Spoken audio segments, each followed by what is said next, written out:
And then the third element is to create scenarios, what we just call what if scenarios. What if this key person leaves the business? What if this key supplier goes under?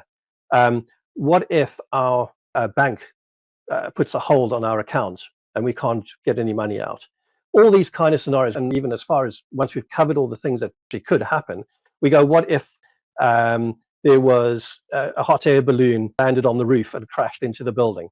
We create ridiculous scenarios so that they can be absolutely planned for. So if something happens, you are able to deal with it because you've already covered that scenario. Sometimes it's written down, sometimes it's just kind of talked about.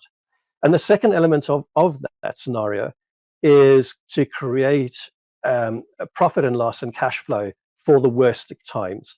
So what will these look like if these scenarios happen and our sales drop by 40%? What does that look like? And at what point do we need to take action? So if your sales drop by 40%, you might be able to keep going for maybe 3 months, maybe 2 months, who knows, depends on what your fixed costs are like. At what point do we need to start laying off staff? At what point do we need to lay off or cut third parties that are assisting in the business? At what point do we start selling stock at a reduced price to get money in? And all these sorts of things. So if that happens, and that scenario of you lose a massive customer or a big supplier goes under, you've already planned for that. You've got that in place already, so you can action it straight away. The worst response to any kind of bad case scenario is a panicked response, because a panicked response is usually only to fix the feeling that you're having right now. It's not to fix the actual cause of the problem or provide a solution that's going to last 3-6 months from now.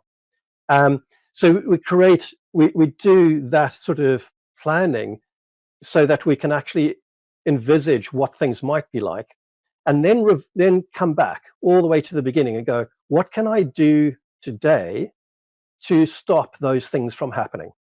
Okay, so don't be reliant on one major supplier. Don't have one key staff member who knows everything and does everything and controls everything. Don't have one bank account. Don't have one credit card processing account, etc., etc. So that you're actually then using everything that you've role played or scenarioed, and you're bringing it back to now, going, what can we do to prevent this from going wrong? So a lot of it is about risk mitigation. What risks can I foresee? What is going to break things in the future? What could break things in the future? And what can I do about it now to stop that from happening, or at least minimize the chances of it happening?